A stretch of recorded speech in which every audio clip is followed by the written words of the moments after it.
Hello, everyone. Hello, guys. Gabs here. What's in the Glass Digital Beer Streams. Welcome, welcome. Happy Thursday, Thursday, 15th of April. I hope you're having a great day. We hope you're having a good time somewhere, maybe in a beer garden, maybe in your garden at your home. Whatever you are, I wish you the week of at least reopening your pubs in England is going well. If we ever met before, my name is Gabs. I'm working within the beer, brewing and hospitality industry from around 10 years now. And I wanted to start with What's in the Glass as a way to invest my time during the first lockdown back in last summer. And it went well. A lot of different activities between live streams, a show that is getting produced and is going out. Actually, the third episode today on YouTube.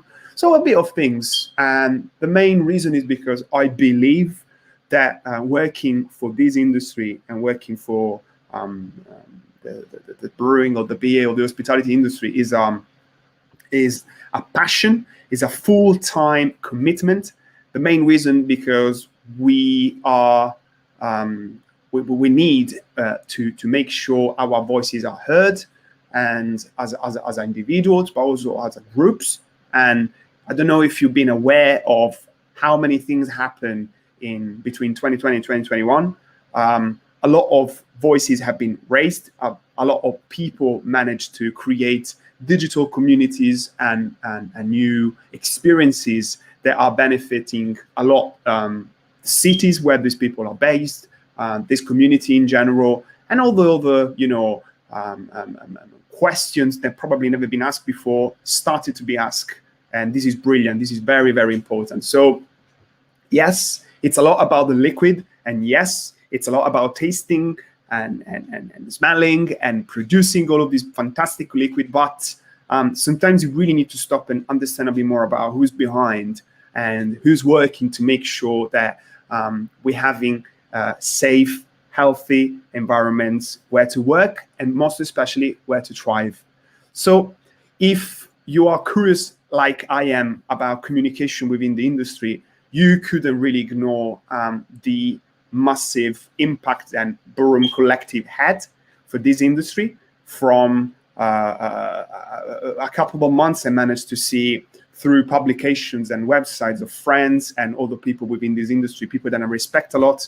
I've been able to see a lot about Helen, a lot about Burum, and I wanted to wait until I was ready to have the perfect set of questions and the perfect also mood to meet her, because I know she's dedicated probably as more as many other people within the industry about very important topics. So if you can help me to invite her to the stream. And is he here? Hello. Hello. How's it going? Yeah, good. How are you? Fantastic. I'm so happy, as I said, to have you here. It was a desire of mine from a while, so we actually managed. Yes. Awesome. And just to double check with you, you are now you're in Cardiff at the moment, right? Yeah, so I'm back in Cardiff. I was in Manchester for about 3 months, and then I've just come back now. So probably, actually, do you know, I think I've probably been home for almost a month now. It's crazy. Everything's happened so quickly this year. But yeah, back in Cardiff, so it's good. Lovely. I know as well you had a very important time when in Manchester, because a very important collaboration, which I hope we're going to speak a bit later in the stream. And I normally do a virtual cheers with every guest I'm inviting over. I'm going to have a Marble American Pilsner that has been sitting for too long into my fridge. Thanks, Mark, for the can. I don't know if you're drinking as well something with me today. I have got, what have I got? Oh, the yes, I do. There's I've got a Cotswold Pilsner. It's really tasty. So I'm gonna open that in a minute, which I'm really excited about. So yeah. I love that it's a Pilsner day, right? Yes. Well, it's really nice and sunny, so I was like, I think it's a pills day. Yeah, well, I tell you, today London is a bit more difficult, especially if you're approaching beer gardens. It's classic London weather. I'll be like a bit of everything in a couple of hours, but Yeah, yeah. people probably don't even realize what's happening if they're in a good pub. Helen, as I said, I gave our you watchers a bit of introduction about what you're doing, but I think it's a good exercise to let you say a bit more about yourself and about Burum, if you don't mind, please. No, that's fine. So I well, I'm a full-time, well, sort of a furloughed full-time bartender. So I work in a craft beer bar in Cardiff. And probably about, I think, August. So Burum started in about August. Uh there was obviously a lot happened last year, and we kind of, there was a lot of reflection on our own industries and kind of other industries. And I just, like, I really believe in the drinks industry, and especially the obviously, like, so beer is for people who work in beer, wine and cider. And I think generally craft drinks anyway, that we kind of focus on those three. But yeah, I've never found a good way to explain what Burum Collective is, because it is so, like, predominantly it's a website. So we have a website where we have our blog with written work, and we also have a forum on Facebook as well. And the idea kind of came about because what I wanted was a space where people could write, but who maybe hadn't had a chance to write before, and kind of there'd be less pressure in that sort of environment. And but also for people to be able to tell their stories, but also to get paid to tell their stories. That's like a huge thing. And I think the other reason was that I felt like there was a lot of toxic energy within, especially beer and wine, and I kind of just wanted to combat that with a little bit of, I guess, positivity, and sort of not get so, I don't know. I guess I think sometimes it can be a little bit quicksandy, and yeah, I just kind of wanted to, I guess, shake things up a little bit, and there to be a space where people felt comfortable, where they could have maybe difficult conversations or talk about their experiences, and talk about how they've been treated within the industry or in other industries. And so it's kind of a lot of things, which makes it a bit difficult. But we always kind of try and break it down into, like, a community, people, community, and education. So, so that's, I don't know if that was a very good explanation. As I said, I've never been able to properly explain what I'm doing. So I think managed to shot this exact period of time of life for yourself and Burum is brilliant, because you gave already the idea of the work in progress that is acting right now to really define, if you potentially are now building more like a digital community rather than a community, then when the word is getting offline, probably could become probably, I don't know, like an event, a fixed weekly or monthly type of event in different location.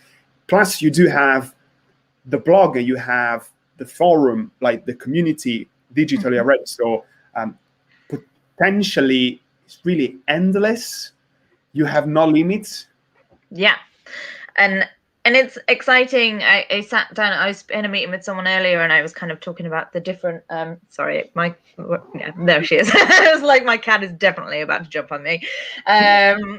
So, oh God.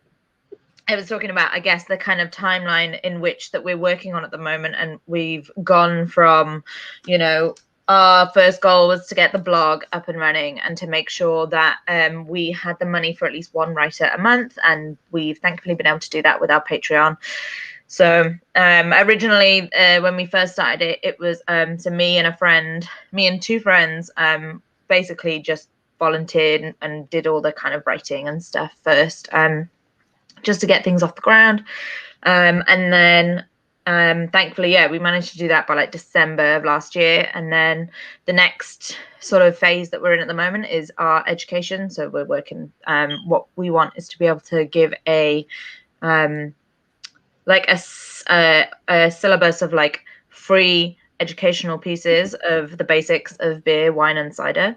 So those are being written at the moment, and that's been funded by Cloudwater. So we've got a bunch of different either writers or beer educators or wine educators and who are involved in that, which is really cool. So hopefully that'll be helpful for people. And we've been working on like a big resource list. So the kind of idea is that we'd like for people to be able to find information about how they can get into the industry or how they can get into education in one place. So I think, yeah, it's kind of, it's a bit ongoing, and we've got all sorts of different like, we're looking to eventually have things like an opportunities page, jobs board, like a career breakdown. That's something that's really important to us, because I think that a lot of people aren't even aware of what they could do in the industry. So even just like short descriptions of the different jobs you could do, I think will be really helpful for people to understand. And it just gives the industry a little bit more accessibility, I think. So yeah, well, I love the fact that you offering all of this into a space that is it wants to be safe and healthy for everyone within the industry. And as you mentioned before, there are some elements within this industry that aren't that welcoming. They're below, rather than open for everyone. It feels very geeky sometimes, or very exclusive as well. Burum, to me, it was a fresh air. I saw it. I saw the website. I saw the graphics. I saw the language, the colors, and I felt already straight away, oh, I can feel safe in here. So I hope this was. I'm sure this was voluntary. This is what you wanted from your project, right? Yeah, and that's such an important. The informality was really important to us, because I also think. So when I guess one of the other reasons that we had this idea of having written work was that I think sometimes that people are too formal in the way that they're like, oh, well, we shouldn't be talking about this, and we should be talking about it in this way and this way. And like, I've even seen it with, so Rachel, who's our wine editor, one of our editors, and writes a lot of wine content for us. I've seen it a lot where people have told her like her tasting notes are wrong because of the way she talks about things. And I think, well, they're not wrong. It's just that there's so much, I guess, like, especially with wine, it's so rigid and so formal. And I think just kind of trying to relax that, it'll make bringing other people into the industry easier, because they'll feel more comfortable. And I think, that's also like, and we've kind of, we've said it from the start, like, we are just, I guess, like bartenders. So but we're very also much like an open door. Like, if people ever want to speak to us about anything, like, we just want to be able to be a friendly space for people, and a space where hopefully they feel comfortable enough to kind of just message us and kind of Were you dreaming the people you are now working with to get them involved and creating something remarkable, or is it more like a collaboration that it evolved with time? Like, did you know you wanted the person that you're working with at the moment from the start? So yes, I think so. I mean, I've been lucky to, as I started getting into beer, Rachel started getting into wine, and we found that our education just like drastically improved by kind of learning together and going to, like, I would go to wine tastings with her and she would come to beer tastings with me, and we were like, isn't this really cool? Like, it just felt really collaborative and exciting. And I guess so from the start I'd kind of said, would you be interested in being involved? At the time she was between jobs, and because we were in lockdown, she was like, that my only focus right now is to get employment. So I was like, yeah, that's fine. Yeah, I kind of knew, I sort of said, would you be interested? Because I never wanted to. There's only a few people that you can ask to do things for free, and I think, I was lucky enough to have friends that I could, and we also had Ben, who now runs Cider Voice. He was doing cider pieces for us as well. So I kind of, I knew I wanted, I guess, those people to be involved. The one person who is our illustrator, Elliot, he I've known Elliot since he was a teenager, and he's done a variety of different things. And I think he also works for my wife part-time. So he was in one day, and I think he talked about the fact that he'd quite like to do some illustration, and I was like, wow. I'd really like to hire an illustrator, so which is really nice because he's not done this before. So and I've not done this before, and I mean, that's been the most horrifying thing actually about the the blog, is that suddenly I'm, I guess, acting as an editor, and that's been quite, because I was like, oh sugar, I've not done this before. So but it's new to all of us, and that's really nice, because I think as a team we kind of growing together. And yeah, so it's me, Rachel, and Elliot at the moment, and we're just kind of hoping to get it right and sort of stumble through. But it's been really good. I think doing the work with Cloudwater really helped solidify the team in a way that it maybe hadn't before. But I also think that we were just lucky in that. Lucky sounds so weird to say. Obviously, we were with Cloudwater whilst we were so locked, like that we couldn't do. It's not like I had to do bar shifts or anything. So it kind of meant that, like, there was an intense focus. Mm-hmm. So, which was good, but strange at the same time. Well, the beautiful, the most beautiful thing that I've noticed from watching Burum Steps was the fact that you had an idea, you have worked hard to realize it. You not just get involved the people you wanted to get involved, and you also gave a platform for fresh writers and artists.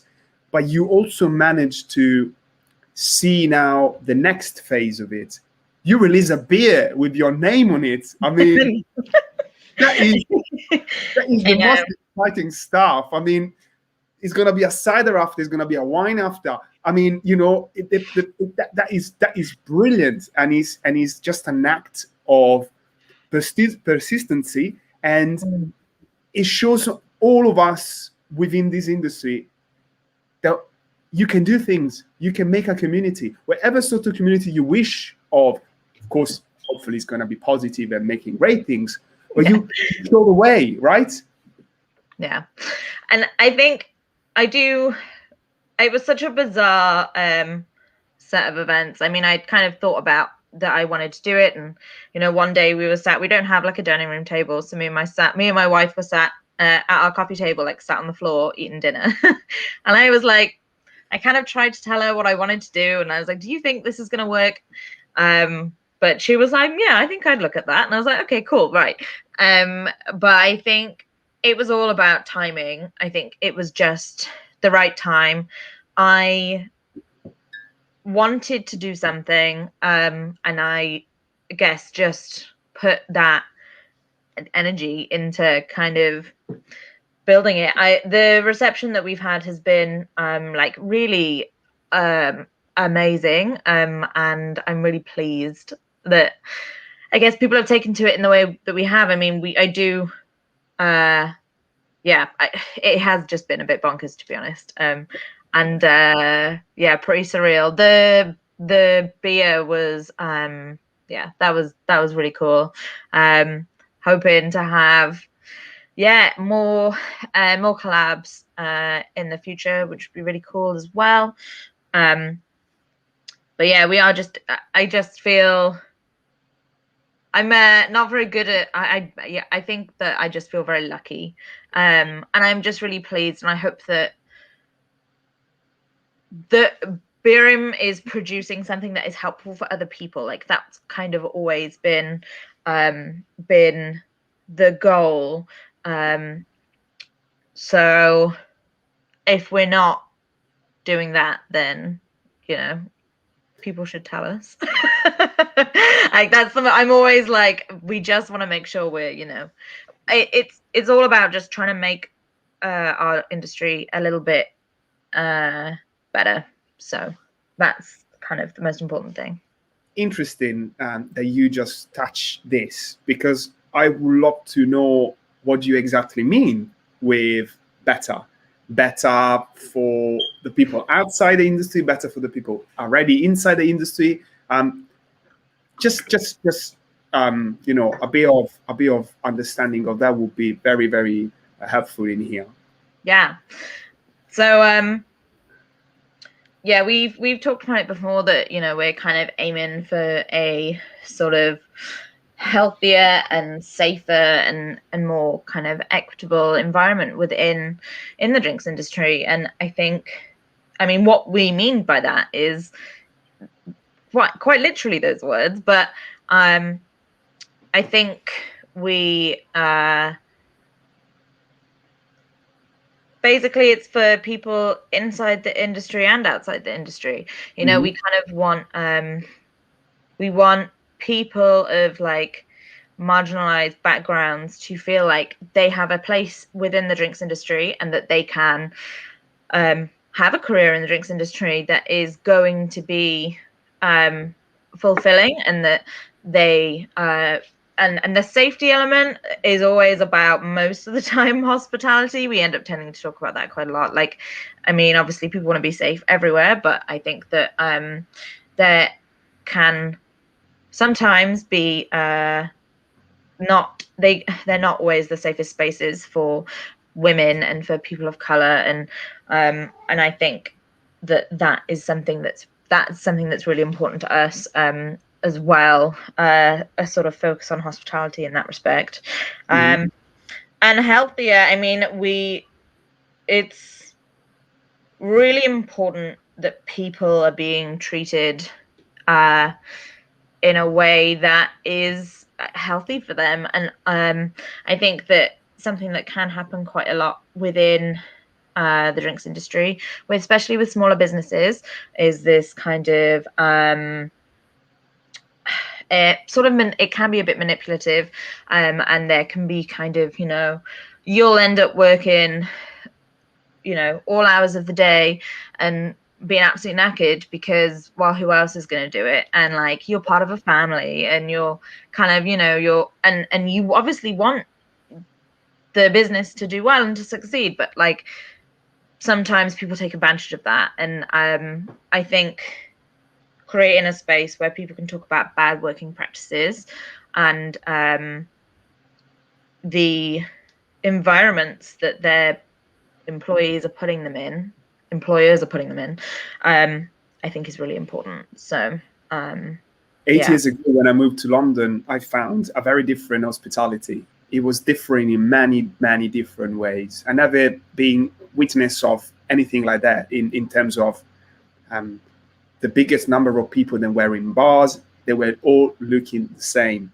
Slowly, with my interest of craft beer growing, I saw different people in bars. I saw different bars. I saw different beers in the bars and the pub. And that always been very, very warming, the type of situation of you witness of the change, wherever the change is, in this case, very positive.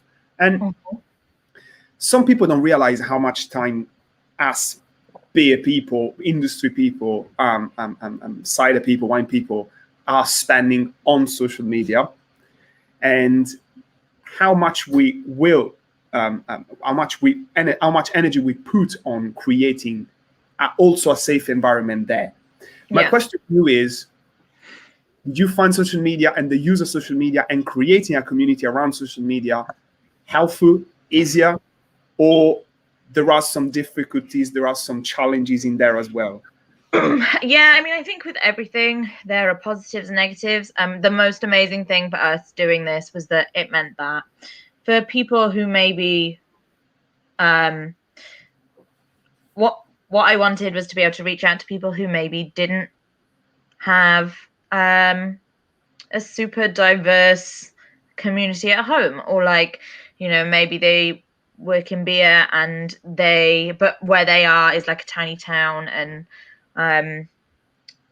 kind of isn't as diverse, and maybe don't feel like they fit in. I kind of wanted to make sure that it was almost that thing of like, because like representation is so important, and I wanted to make sure that people could see that there were other people like themselves within the industry, even if they're just super spread out. I mean, we've spoken to people all over the world, and our contributors are, it's almost kind of crazy when we looked at it not very long ago, and we don't actually have a lot of people from the UK contributing, and it's everywhere, like, which is really cool. But at the same time, it means that the internet is able to make those connections, which I think is amazing. And I've made so many meaningful connections with people who I never ever would have had the chance to meet if it hadn't have been for the internet. And I've also watched people who I know weren't friends or weren't necessarily chatty on the internet before, who have met through what we're doing, which is also incredible. Like, that's just the best feeling. But I also think that it can be very intense, but I think the best thing for anyone to do is to just be careful with it. And, you know, I take time out from social media. It can make me feel really unwell.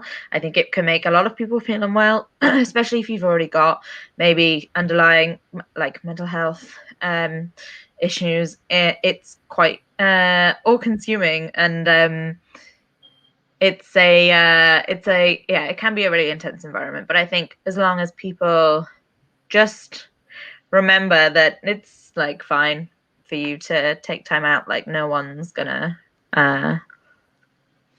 be like judge you in any way. I think that if it means that you're functioning better as a person and that you're putting your best like self out there, then that's more important. But yeah, I mean, I think at the moment, I've seen it more and more recently. People sort of joke about beer Twitter, and I think that it's an incredible space, and there's so many exciting and interesting people in it.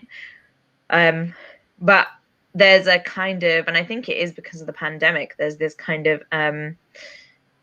almost like Lord of the Flies energy at the moment, where everyone's kind of like going in on each other. And I think it's so important to what I have started saying to myself is like, just take pause, just like sit with it for a minute. Don't like, because you know, I read things and I'll be like, oh my God, and then I get really cross, and then I'm like, you don't need to do that. Like, it's fine. You can just either scroll past or just think about it for a bit. Like, it's okay. It happens in many different words within our planet. Like, sport people rather than music people rather than food people have their own very opinionated opinions, and they feel entitled to just put them out in whatever way. So considering as well recent facts, I will recommend, as you do, as you said, for people to take sometimes a break and realize what is going on. But I have to say, not following Twitter, not following forum, not following Instagram, and keep informed by probably magazines or even like publications within in the industry, it doesn't feel enough. So you really have to go to Twitter to understand what is going on in this industry sometimes.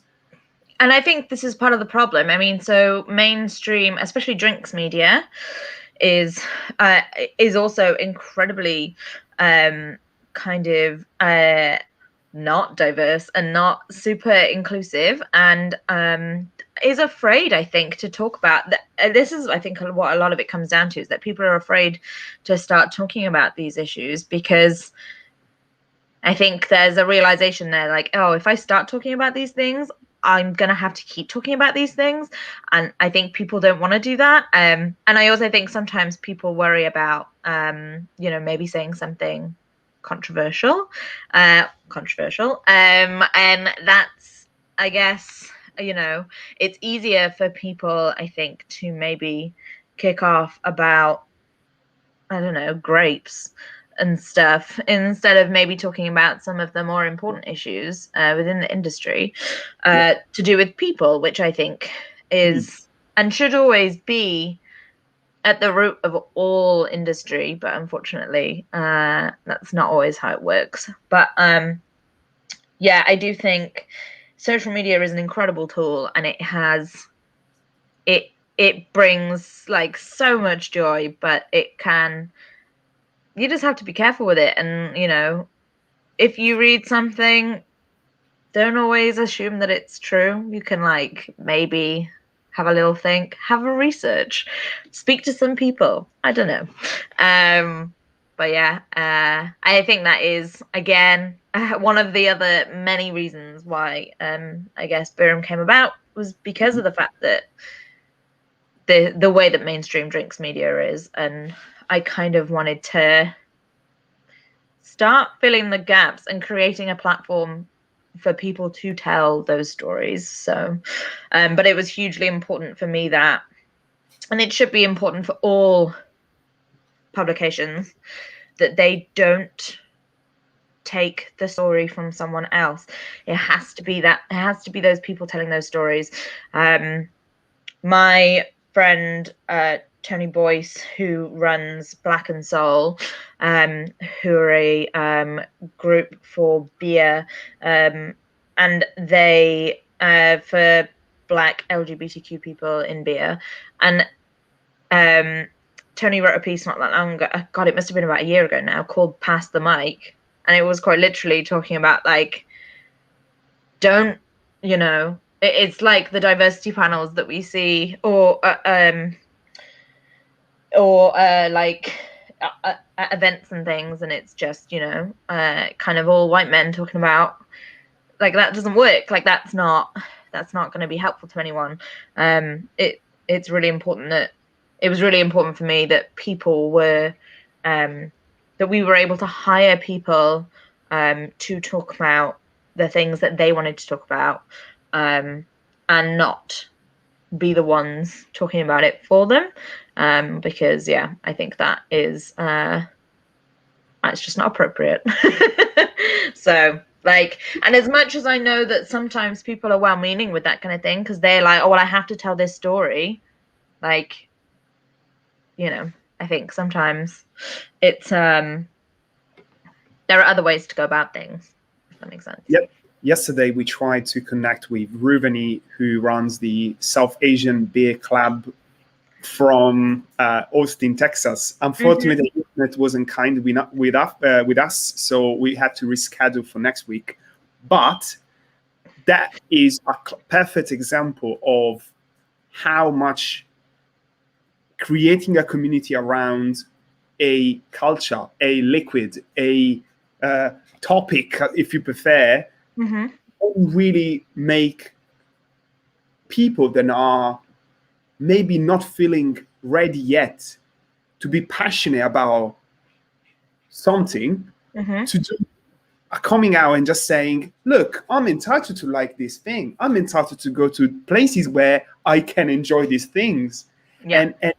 And that's the power, because mixing up internet, a healthy experience, the right channels, rightly told, because of course Rubani will use the right language to get involved all the people that can share the cause with her, it's going to be perfect. But I have to say, Helen, experiences that are coming from someone with a bar background sometimes are even stronger in a way, because you there every day watching customers, watching people, dealing with people.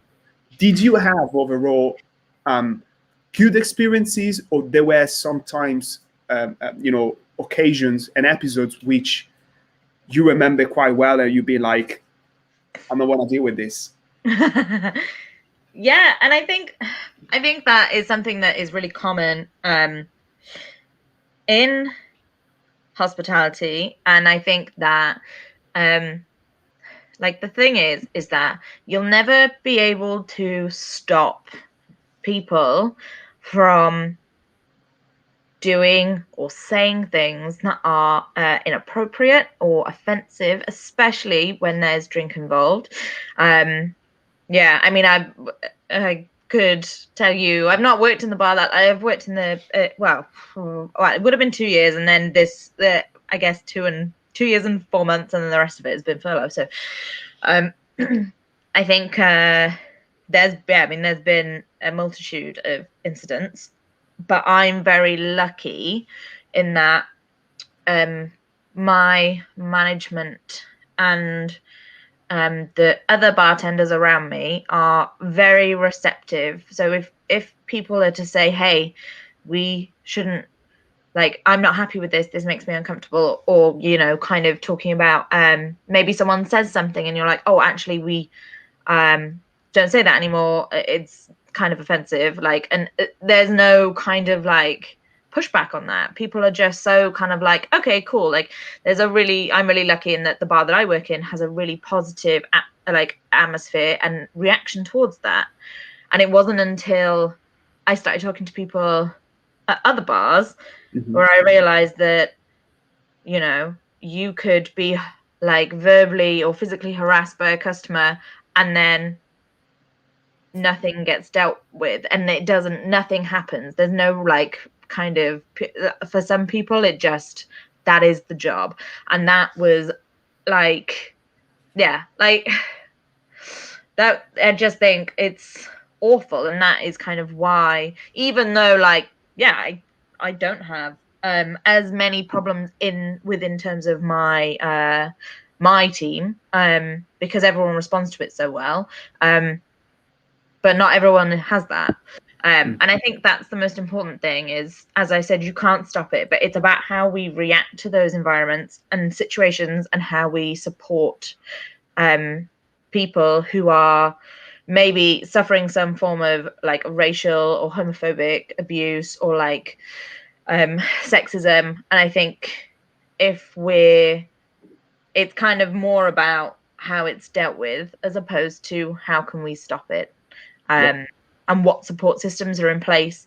If you're going to hire diversely, you have to make sure that you are able to support those people, and to make that's where inclusion comes in. You're trying to make that environment like inclusive and safe and healthy, and like, yeah, that's kind of important. I do have a curiosity to ask you, like, when you were saying before about Burum would love to start with some kind of courses or anyway way for the industry to catch up and to evolve. Do you also talk about this? Like, do you think there is a space for a be decent and act decently, and make sure your employees are comfortable working with you type of course, because that will be a very, very helpful course to offer. Yeah, and there are, so I'm lucky to be linked up with people in the US who do this kind of work, and I think that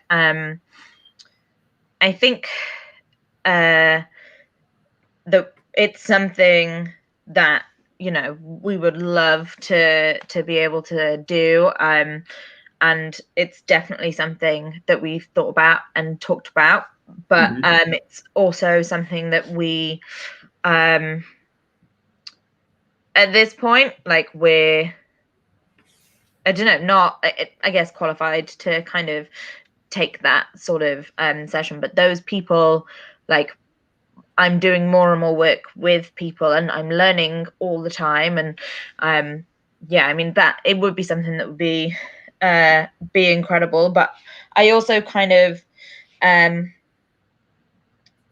yeah, I think the other thing is it's important to what am I trying to say? Sorry.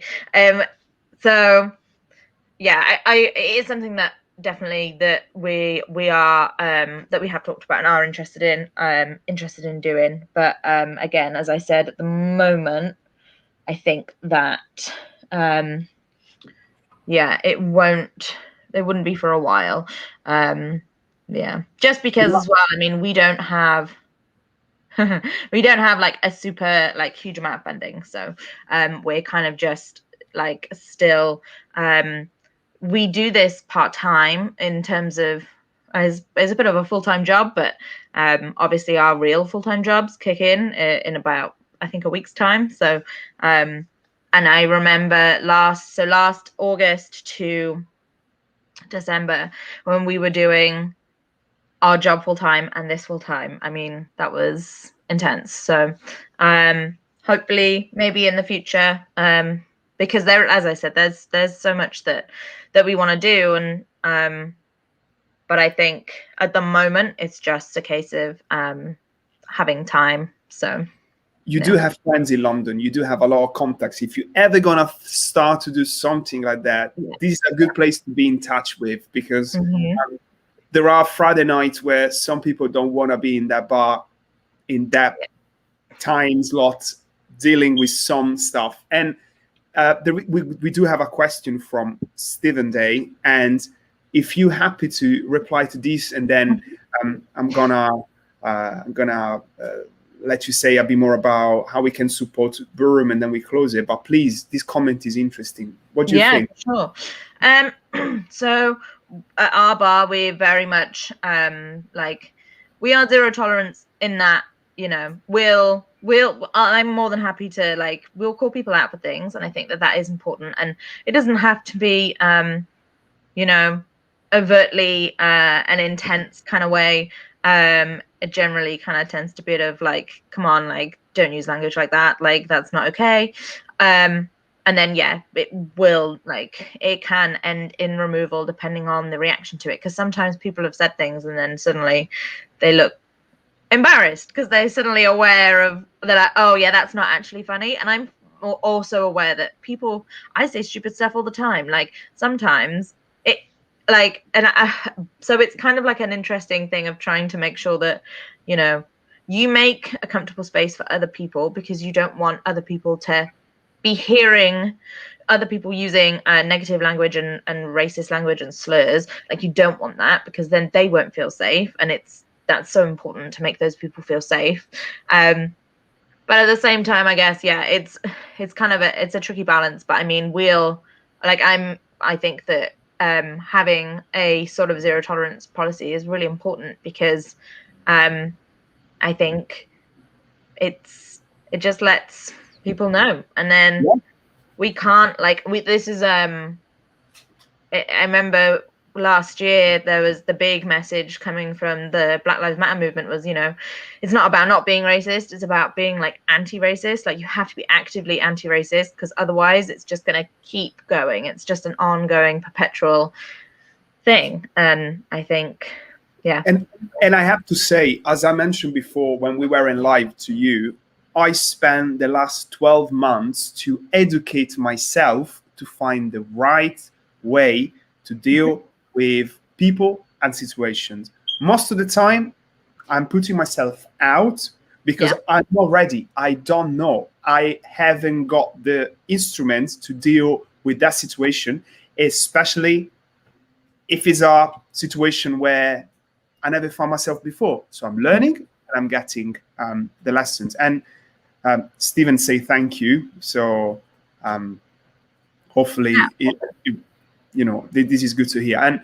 And you mentioned before I let you go, Helen, because I don't want to let you stay here over 40 minutes than we were said before. But how we can support Burum and how we can make sure that Burum will thrive for the years being, make sure that you're capable to do your work properly.